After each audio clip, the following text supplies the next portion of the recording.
You are listening to Those Casual Reds with Casey Gale, Jeremy Sanchez, and Mikey Douglas, only on LA Talk Radio.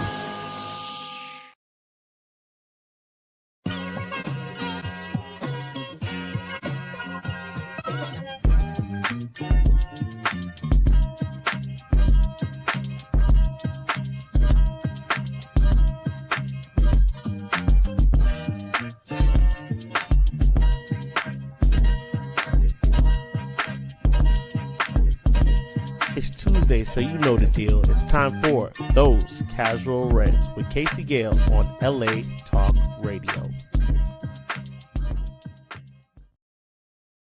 Bring life to the ting, vibes. Big up Mikey.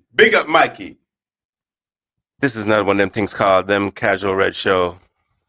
First of all, let's get to the people to keep the lights on. Brought to you by Ballorn and Malukian LLP, one of the finest law firms in Southern California, the state, the nation, with a 98% success rate, with a fully staffed lawyers, should be beautiful, brilliant paralegals. Shout out to all of them. Shout out to Hike, Upshot, Vahe, Ani, David. See, I hear it. Call them at 747-444-4444. Get their free consultation. If they don't win, you don't get paid. 98% success rate. Bring in the man them.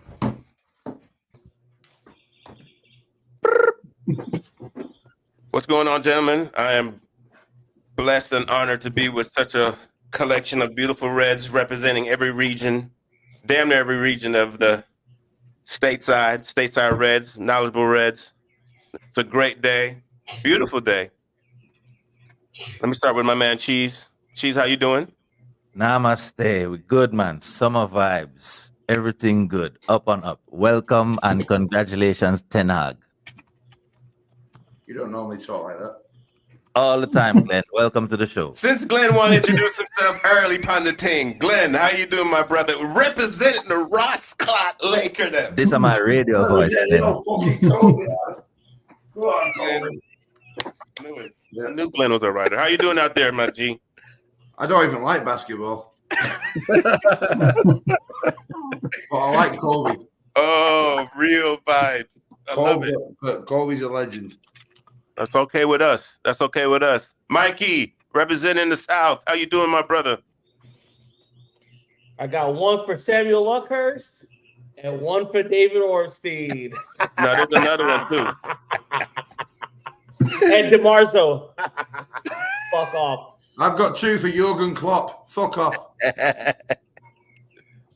My man Sean, representing PA. How you doing? Doing good, man. Doing good. It's a great day to be a Man United fan. You know, today I saw a picture of the banner of the flag getting drawn by a plane. I don't know if it was the real one. Someone said it wasn't, but it brought warmth to my heart, and I had to big you up again.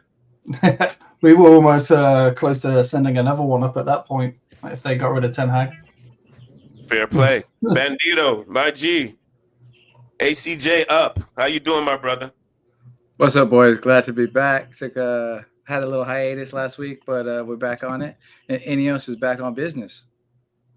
Ineos is back on business indeed, and let's get into it. Great news today. It was released about 4 hours ago by the one and only Mr. Ornstein, followed by Fabrizio, who gets his information from Ornstein, but I'm not going to get into that.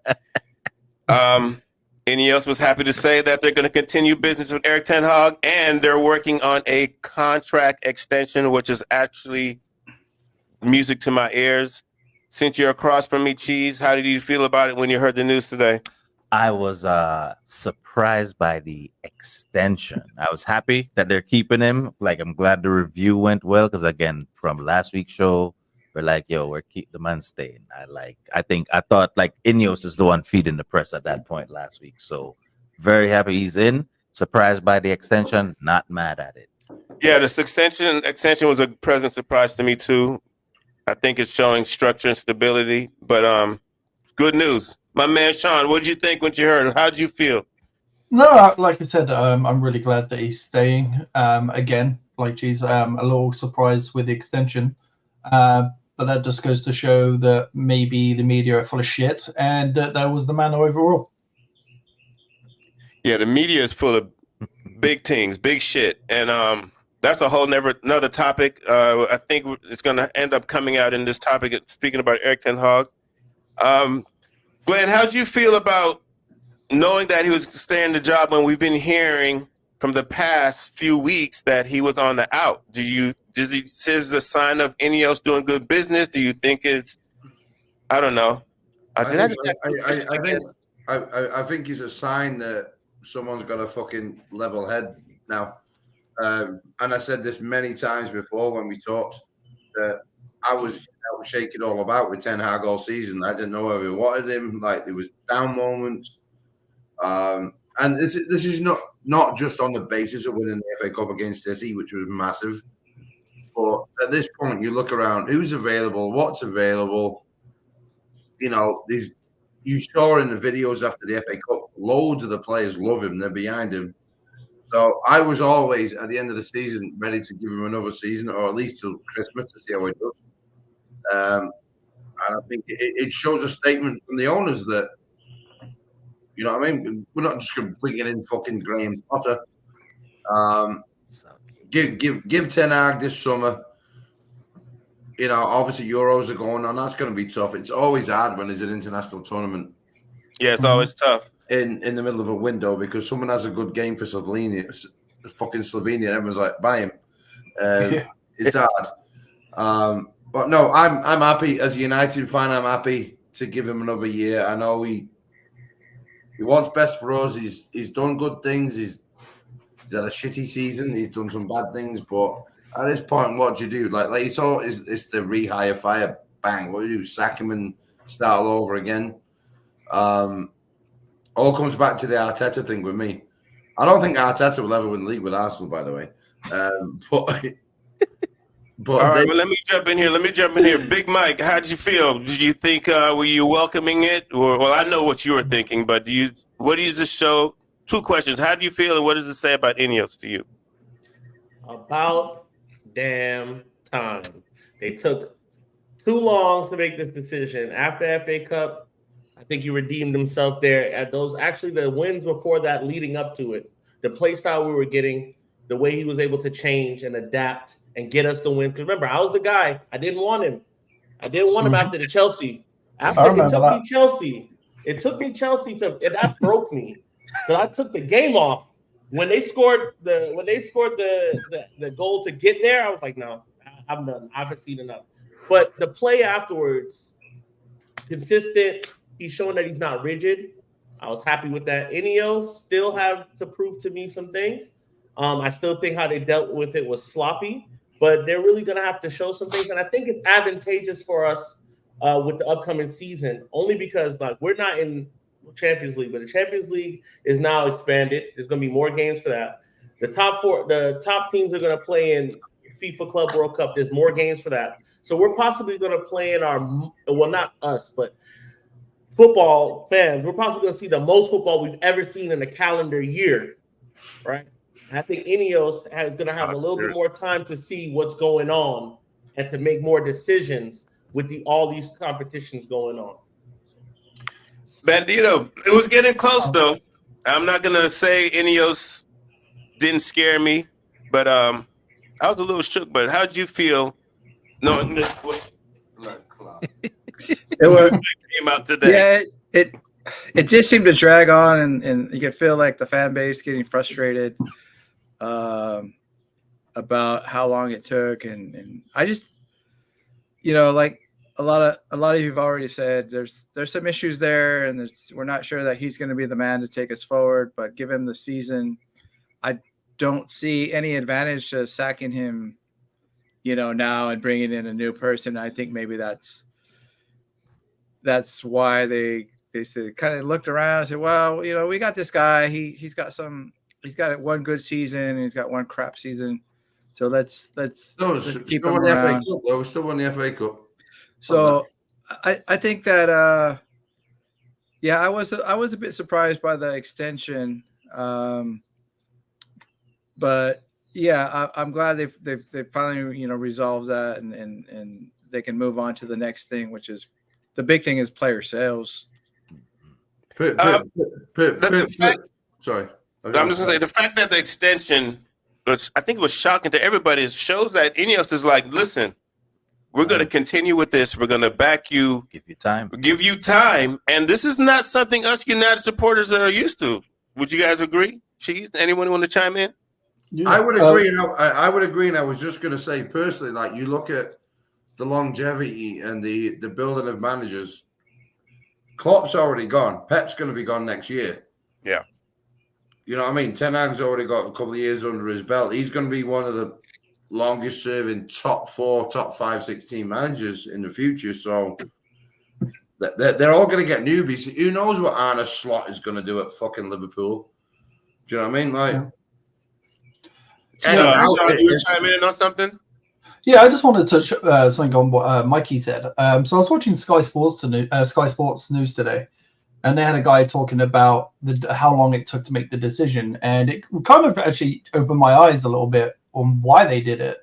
Like, if you look at the previous managers, they've just like come in, swapped, got all these big managers in. For the first time, United even though it took a long time, they sat down and decided we're going to do an end-of-year review, see if this is the right manager. I know it took a long time, but it really opened my eyes with how he was saying, like, when was the last time United did something like this?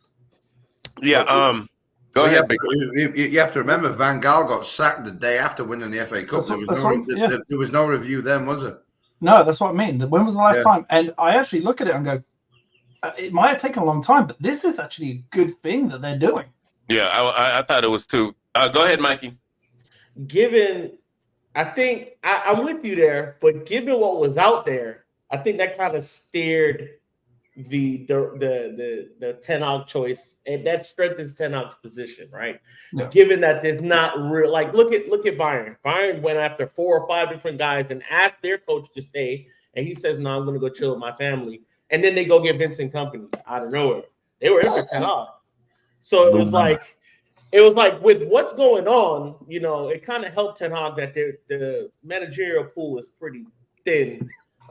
So yeah, I'm with you there, Sean, but it didn't help that there was nobody else for real. Yeah. Go ahead, Bandito. Yeah, and one of the things that Ineos keeps repeating is that they're going for a play style and a manager that fits that play style, and players that fit that play style, and an academy that tunes into that play style.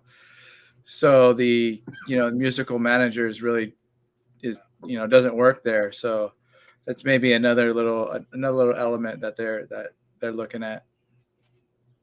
And to chime in on when you said, Mikey, about there being a lack of coaching choices, I think that was also a narrative. I think there's also a narrative that the media, like you said, was pushing us in a direction. But then I know what Sean and Bandito are talking about. I think it was 4 days ago, someone said Ineos is doing this review where they're looking at the players, they're looking at the injury situation, and the last thing they were going to do was Erik Ten Hag. He was going to be the last part of the review. So I guess when I heard it like that, I said, it makes sense why it's taking so long, because this whole review, media was telling us they're just reviewing Erik Ten Hag. Yeah. So that wasn't the case. I mean, stop following media.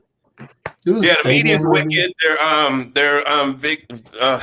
I don't even know how to start. I mean, it feels like we're swaying into something. Anybody else want to chime in on what we just went through with the Erik Ten Hag? It's all good news. It keeps our show credible, because the last thing we said last week was next week we're going to have talk about a coach on this show. Who's going to be the coach? And I'm sick and tired of talking about it. Let's move on. Let's get the team ready for next year. Let's go. And on that note, we're going to jump into some of the media and what's going on. Mikey, I'm going to let you lead this one. There's a lot we can say about the British media, and I think I understand freedom of expression, freedom of speech, but when you put things out there, challenge people's intellect, you challenge people's credibility, or you destroy people's character, and you don't get any type of punishment. You just can go and keep printing. I think there's something wrong. And I know LA, we have crazy media, but what's going on in the UK is the maddest thing I've ever seen in my life because they push racism, they push sexism, and they tweak it and try to make it sound intelligent, and it's some fuck shit. So my thing basically is you could write whatever you want, okay? There's billionaires that own these papers or whatnot. You could write whatever you want. It's fine, right? But you're writing it for the public, and the public has a right to say whatever they got to say. I'm an American, okay? I live in America. I've been in Manchester a few times. I don't read a lot of media outside of sports media, right? But when I see the first thing you do is slag off players that look a certain type of way. When everybody plays bad, everybody's playing bad. A guy comes on for 17 to 25 minutes and he's on the front page. You know that gets clicks. Why? Because it's divisive. Why is it divisive? Because race is a big issue in today's time. Right? Saka was on the front page of two different publications. Okay. So, but the guy didn't even play. Then at halftime, there's a whole editorial about, can Kobe Manu play the position that he's playing? He's at fault for this goal. Harry Kane missed a sitter. Not one word. Not one word. Iceland had a chance to score multiple times. Not a word about that. Iceland should have been 10-0 up. You know, so it's like I have no problem with you writing when players are doing bad. I'm not saying protect players or anything like that. If they're shite, say they're shite. But spread the shit around. Spread it around because you know what happens when you don't do it. Look at the Euros of the last Euros. When those guys missed the penalties, you could slag them off. They missed penalties for sure. But what came after that was not, it wasn't positive. It wasn't good. It's not pushing. First off, this competition brings people together. It brings nations together. Nations like England, they get behind their team. But it's like, yo, you're British until you do well. Until you fuck up. Then you're from wherever else. I don't like that, man. I'm not a fan of that. If I'm wrong, but that's how I see it. Hey, Ten Hag said the same thing after the cup final. This is England. They'll build you up and build you up and build you up point. and knock you down. And you're speaking about Kobe.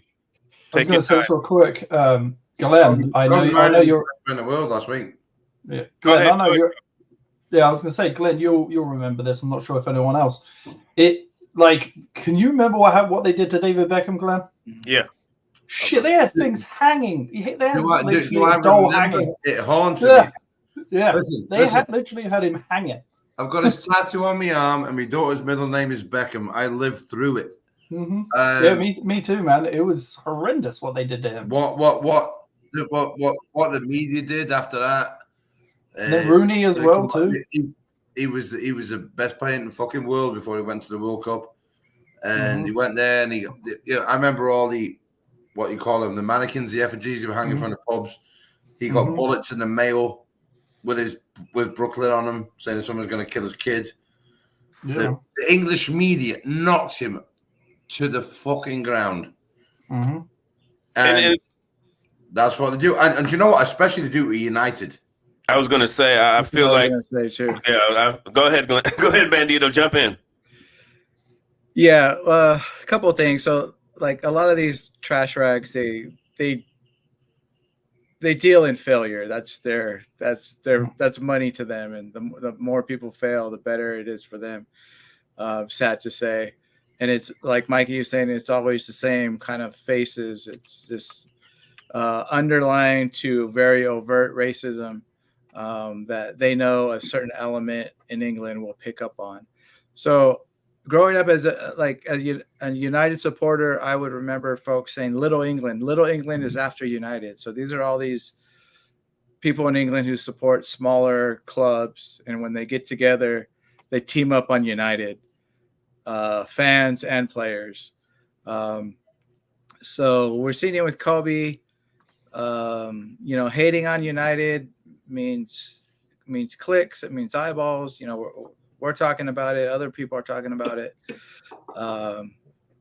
So Little England hates United. They don't want United players to do well. So this is kind of where they thrive on this stuff. So it's It's been the same going on. If Jamie Carragher scores an own goal, Phil Neville should have stopped it. Yeah, shit. He has the most own goals in the Premier League, I believe. Yeah, I saw two of them live. The fucking retard. I saw two of them live. The thing is, at halftime, there won't be a whole fucking write-up about how a 19-year-old shouldn't be in the team.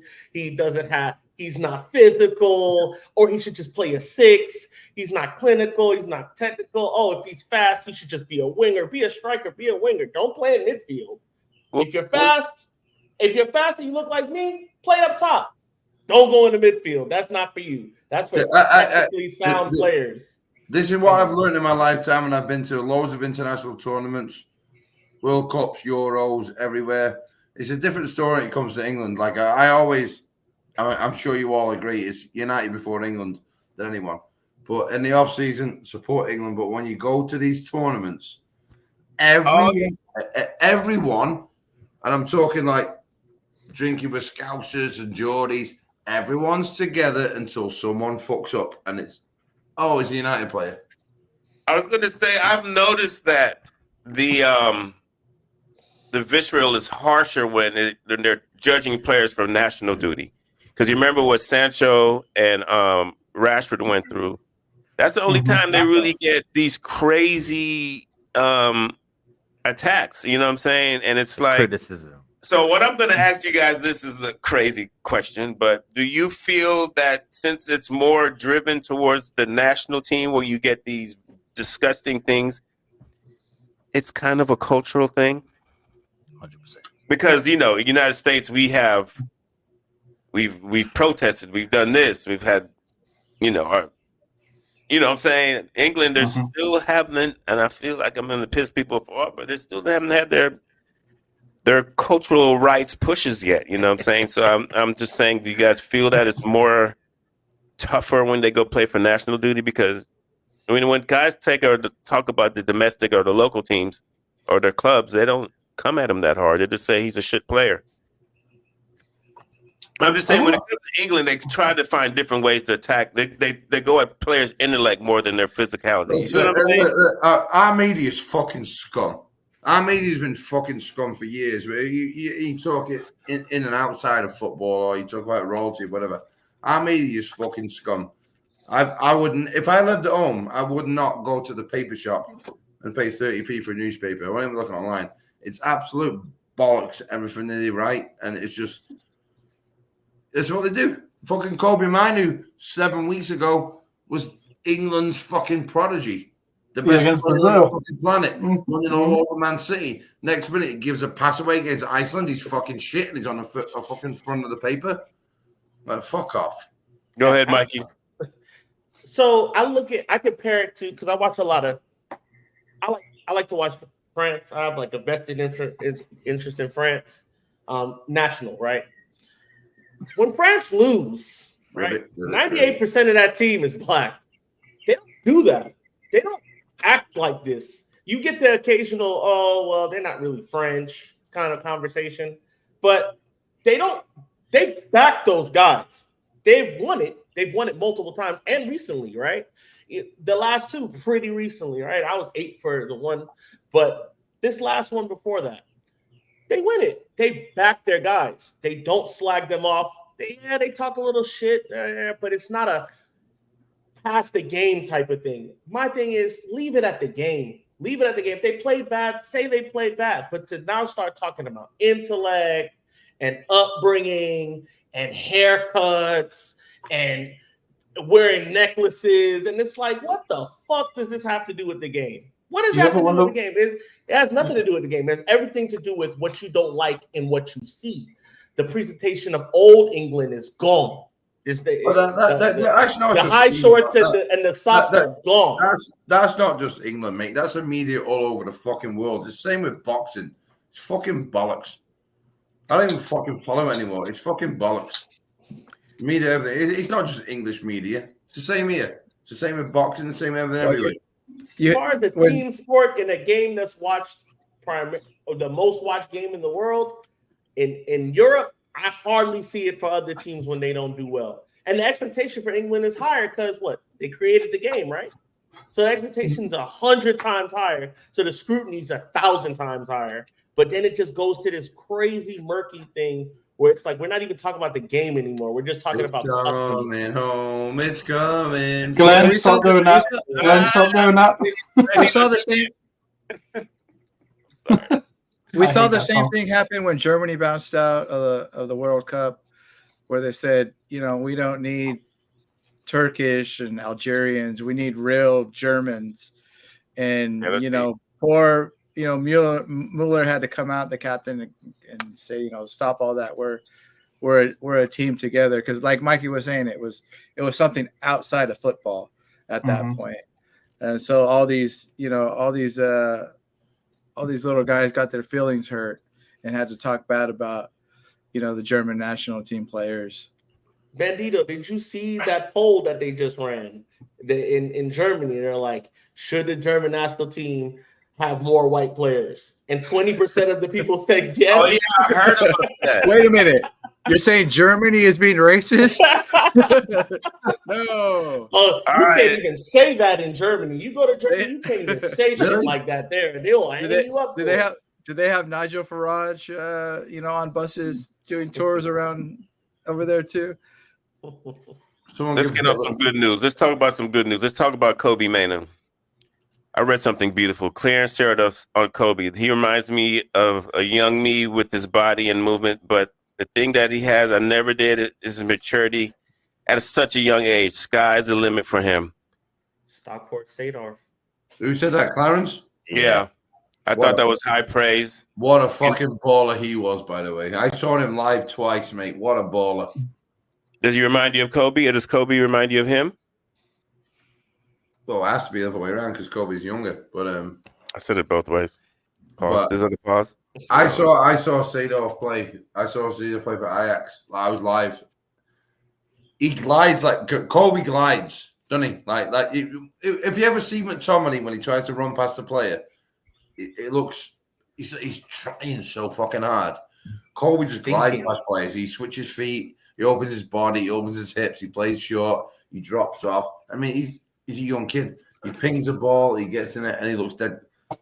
It's crazy about the game that he got all the criticism. He was the only person passing the ball forward, and he was the highest rated player from that game, by the way, too. So I thought it was wild. But anyway, anyone want to jump in? Speaking about Kobe Manu, and Barca offered 10. Cheap. The disrespect. 5. Disrespect. 5. It was Sticking up 5. your ass. What was it? 8.5 million Rafinha. Yeah.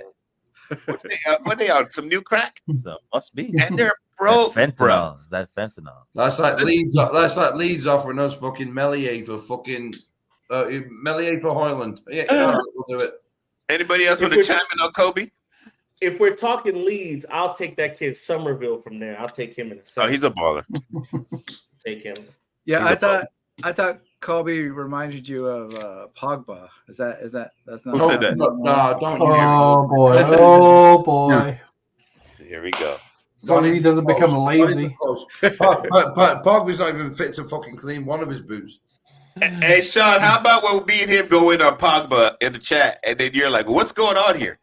Yeah, I was literally driving, and I get like 50 messages on the chat. I'm like, what the fuck is going on?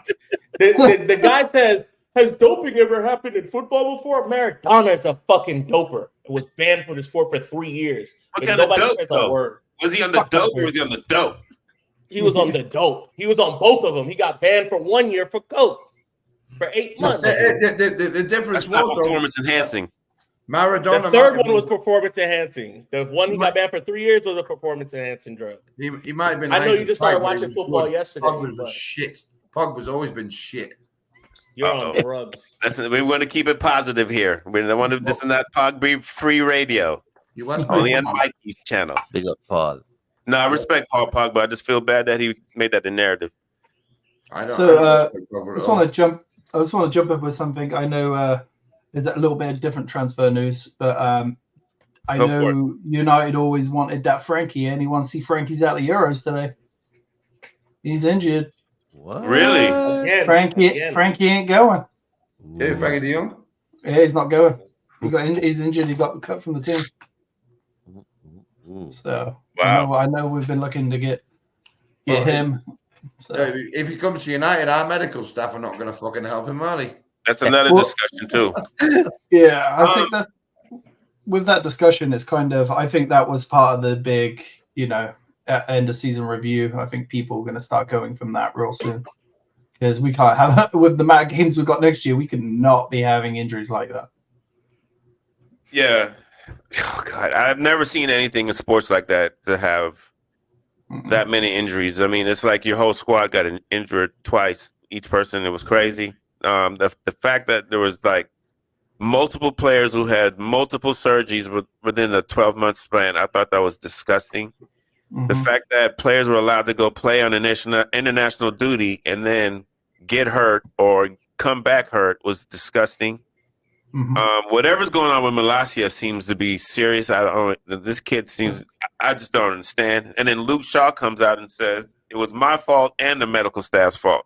Now, when he threw Ten Hag under, he threw Ten Hag under the bus too. There, he said that I shouldn't have played, and the boss asked me to play.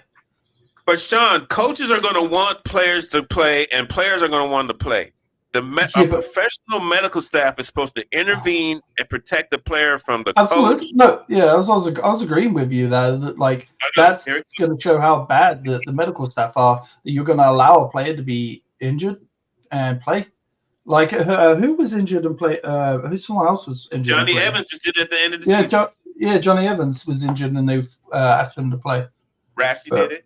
What about Mason Mount? We don't even know who he is. I've seen him play 3 times. I'm going to say this real quick. Sorry, Big Mike. We haven't seen the best of Mount. Like when he was fit and at Chelsea, he was a phenomenal player.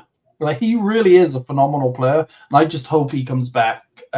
We can get him in any kind of mindset that he was when he was at Chelsea, because. But he's also been a player at United who's been forced to play when he's not fit.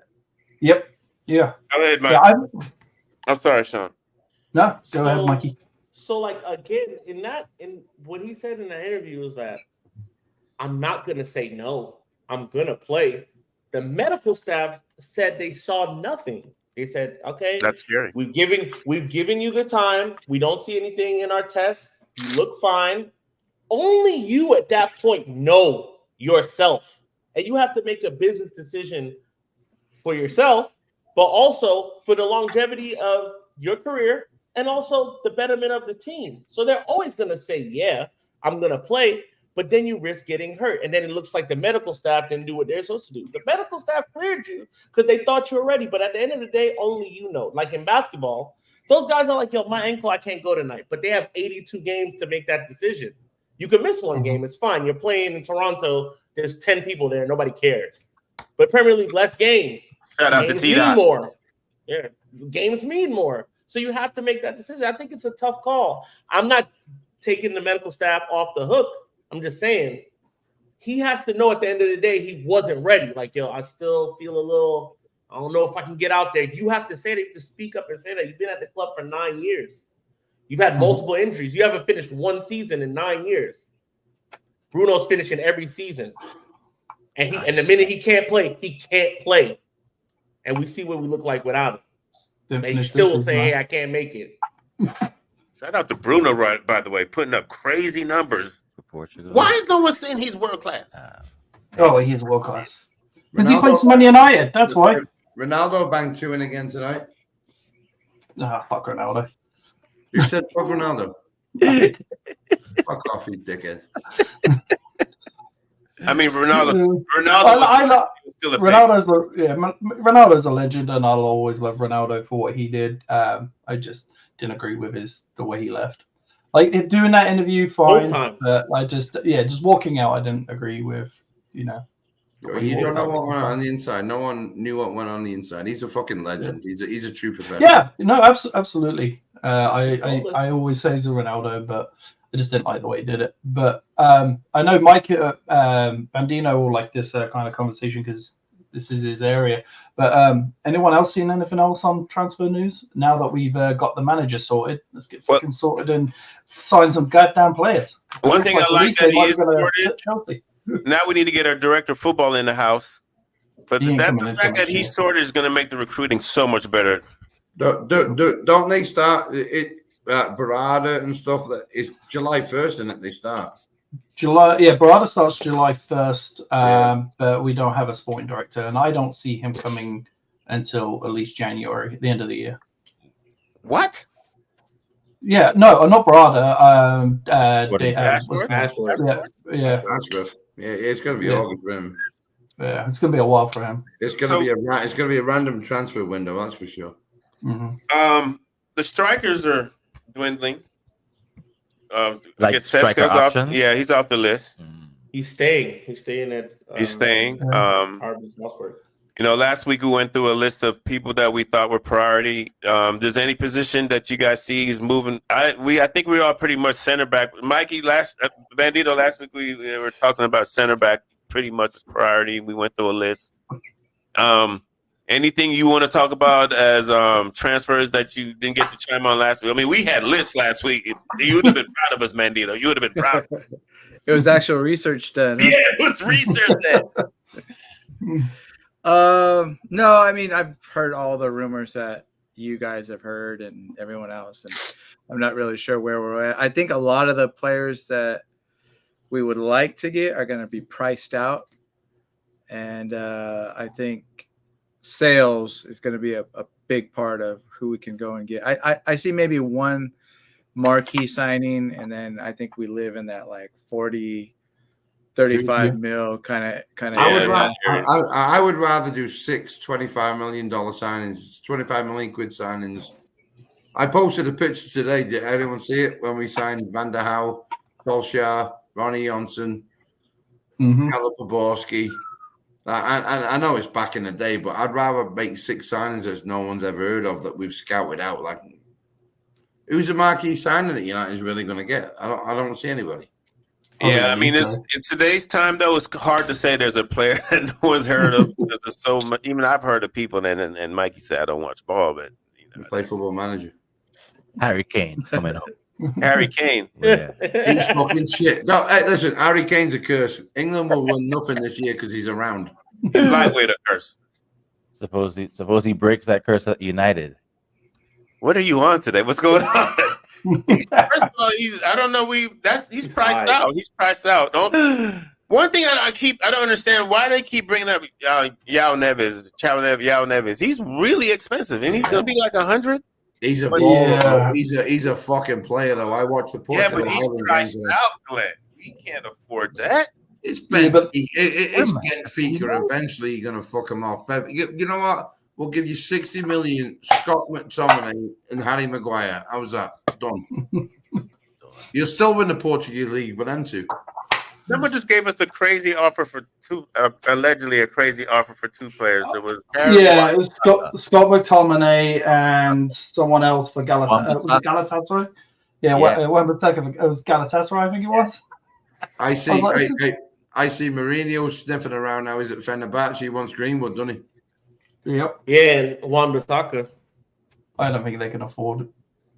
Greenwood's an interesting one. There's been some rumors and speculation that Rashford and Sancho could be on the preseason tour if they're not sold. I don't know why I put Rashford on that list. Forgive me, Rashid. Oh, I don't want anyone on the preseason tour if they're not going to play. Yeah, they should be left at home. Pointless. They should be. They should. If you. Yeah, I'm with Glenn on this one. If you're on for sale, you do not go on that tour. I've seen it. I mean, I'm driving out to South Carolina for a game against the Scousers. Oh, Glenn, you're going to be there too? Oh yeah, you'll see my me and Big Mikey will be there. You'll see. Oh, that'd be a nice 3 hours for me. Hey, you'll see me fighting with the Scousers in the streets. But like, on this slot. Fuck off. What'd I say? Mike, how many pairs of shoes? How many pairs of shoes do you got? That's like the topic every week. Do you work in Foot Locker? A couple. Got a couple. Do you work in Foot Locker, or is that your house? No, Foot Locker. That's all him. This is my house. This is one of 3 shelves of trainers. And what do you wear them? Yeah, I do. Nice. I'm not a reseller, none of that. I get them, pop the tags off, put them on. He wears his shoes. What about Michael Elise? Going to Chelsea? He seems to keep pushing the United train, but he might be priced out too. Nah, give him Wan-Bissaka. Yeah. Let's talk about Wan-Bissaka. And I drew some heat. Give him back. I think he should stay for depth charts. Stay with us for the depth charts. Because why sell when we're going to need to buy another right back? Because it's the wages per week. You can't have those kind of wages and not be using the players. You don't want your backup guy making. He made what we signed him for $50 million, some shit like that. He's on a crazy amount of wages to not play. I mean, he found his form towards the second half of the season for sure. But let's get some money for him. Move forward with a traditional, well, not even traditional now, right? Traditional now with the left back or right back that can push forward, keep the ball, cross the street, and not Wan-Bissaka who can't do any of those things and refuses to check his shoulders. We can't do it. He's just a great 1v1 defender, and we'll see him lock down a guy. But then 5-6 games, give up a goal because he won't look over his shoulder, lose a man, lose his place in the penalties in a row. Yeah, it's like having his hand on the ground. He did have a tough run there a couple games when he was a shit and just the worst shit, like lazy shit. Experiment's over. Experiment's over. He can't do it. He can't do it. He does it in flashes. We need it consistent. We need somebody that can play that, and we need more athletes, man. We need actual athletes. That's what the game is. Oh, stop that. What do you mean athletes? What do you mean athletes? Stop that. We need footballers. The game is athletes now. Please let me finish what I'm saying. The game is all athletes now. It's not just all these technical guys. You have to be able to run for 90. You have to be able to press as a team. You have to have the gas tank to do all of those things. That's why City does it well. Liverpool does it well. They have fucking athletes that do it. That's what the game is now. I disagree with you. Michael Owen said it the other day. Okay, let me finish, please. This is the show. We're not on Facebook Live. So Michael Owen said it best the other day. He said, yo, these guys aren't as good as we are back in the day, but they can run their fucking socks off. That's what we need. We need guys that can do that. Not guys that are gonna quit, not guys that are gonna walk back like Rashford. We need the athletes to do it. And then the technical side of the football we can hone in on. We can teach that part more often. But we got the modern game today is athleticism. And it always is. The top 6 teams in the world that win everything all the time are athletes. Real Madrid hang around deep into games. Deep in the game where it looks like they can't win. Why? Just on sheer this and gas tank. And then they're just super technical, all those guys. So that's why I feel like we need to trend towards to be better. Because the game is going to leave us behind if we keep thinking over. I feel like you're both right. We need a combination of both. I mean, we can't have just straight over athletic guys and no football savvy. I think like you look at Rashford, I know he's a bit lazy, but he's extremely athletic.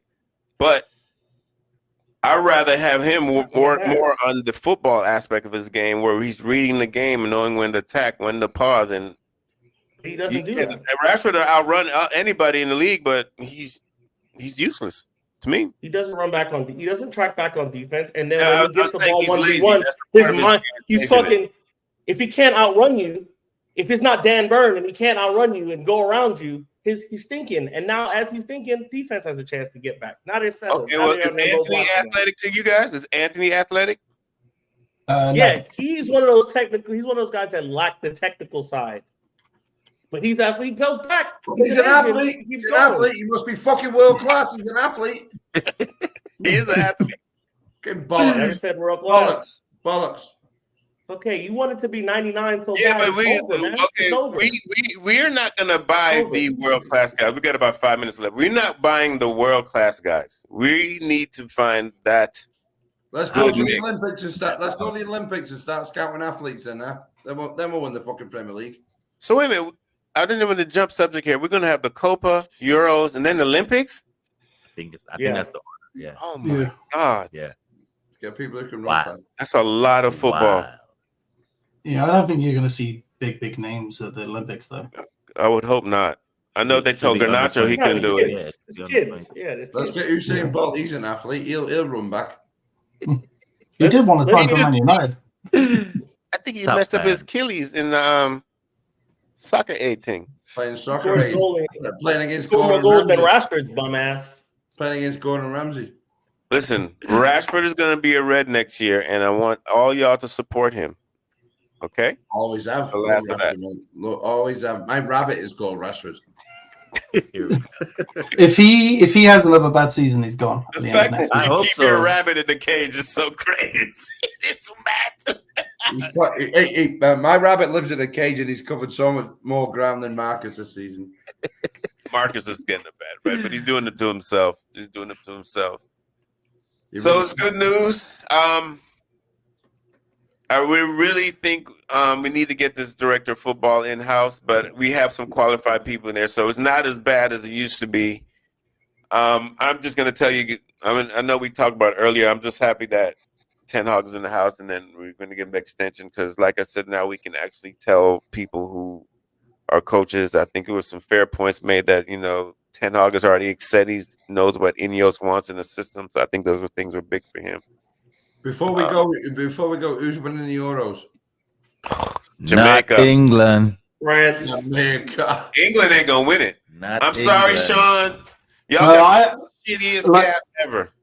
Dude, Right. as soon as I saw that defense, I was like, "Yep, say goodbye to that one." Who is it? Sound Dunk. like a- You know who what about my man Walker there? He played shit, and he's supposed to be athletic. What's going on with him? He was out of position all the time for England. You can't win the Euros being athletic. Athletic means nothing. Then Mikey, remember when I sent him the text? Didn't think anyone would ever say it, but damn, knew they're gonna miss Big H. I Oh. know. Physicality. Scotland will win it. Scotland will win it. McTominay and Fucking Scotland and making Damn. France will win it. France will win it. They got the technical players and the athletes to do it. They're I not got- tough players though. I got a France will win it versus 'cause Germany they're final. athletes, 'cause they're doing They 110 got the meter greatest player hurdles in in the the world. final. Germany back. No, he's not. No, he's not. Germany ain't gonna do it. Portugal will win it. Portugal. That- Yeah. Portugal. Another yeah, team out. yeah. Ronaldo will Another fucking team of Ronaldo, the GOAT, will Portugal's- do it again. Who's gonna win Copa? India. Brazil. Bandito, quick. What? Not Jamaica and not Mexico. Not USA after that 5-1 thrashing they got. Oh, they're USA CONCACAF is USA looking will not bad. win anything for about fucking 50 years because all they do is recruit athletes. USA has so many resources for our region. They got I coach it. I all coach over. it, mate. I'm struggling. I'm coaching the keepers, and Oh, that's why they won't win. Because you're coaching I'm them. coaching the That's keepers. why. Hey, show's over. Show's over. I'm coaching the keepers and helping the players because Mikey wants them to recruit athletes. That's hilarious. He wants He got them smoking fags at halftime. He wants his fullbacks to do hurdles. A quick question: when is the transfer window open? Friday? July 1st. Euros is Friday. July 1st. July 1st. July 1st. Sean will be with us next Tuesday Mm-hmm. in studio. For sure. I'm gonna have to bring Yes, some I drinks in will. here. United will be, Is that allowed? United next week at the Olympics for some athletes. He got the wine in there. Yeah, he's gonna bring us wine. It's gonna be a beautiful thing. All right. Any Well- closing words? Anybody want to say anything? Anything you want to look out for? Anything you want to promote? Go in there, jump in there right now. We got 2 minutes. Foot Klopp. Well, Yeah, I'm still petty when it comes to Scousers. wow. Not letting Who isn't? I mean, I saw something today where the one of the Oasis brothers said that Pep was way better. Pep's teams would have demolished Fergie's team, and then someone replied, "Yeah, but our worst Manchester United team beat." And no, he said Fergie's teams would got smashed by Klopp and Pep's team. One of the Oasis, the Gallagher guys, and then someone responded by, "Yeah, but Manchester United's worst team. Fuck both of those teams." word. So what are you talking about? So you Yeah. tell Oasis, some might say. I mean, It's funny to say that considering Klopp only beat Ten Hag once. And the 2 times Teh Hag beat Pep is when he had his full squads this year. Mm-hmm. Something to be said. Guys, it's been a good show. Good news. Eric Ten Hag in-house is going to show us a lot of structure and stability, especially with the length, looking for a contract extension. Stop slagging on transfer signings. Yeah, we got to get him in. I can't. I love how Ineos is keeping it quiet. I can't wait to hear what our transfer kitty is like. My name is Case. These are the guys. This is Those Casual Red Show. This is the Stateside Red Show. We're representing every region. We're just going to keep it real, keep it 100. See you next show. Up the fucking Reds. Up. Let's go. You are listening to Those Casual Reds with Casey Gale, Jeremy Sanchez, and Mikey Douglas, only on LA Talk Radio.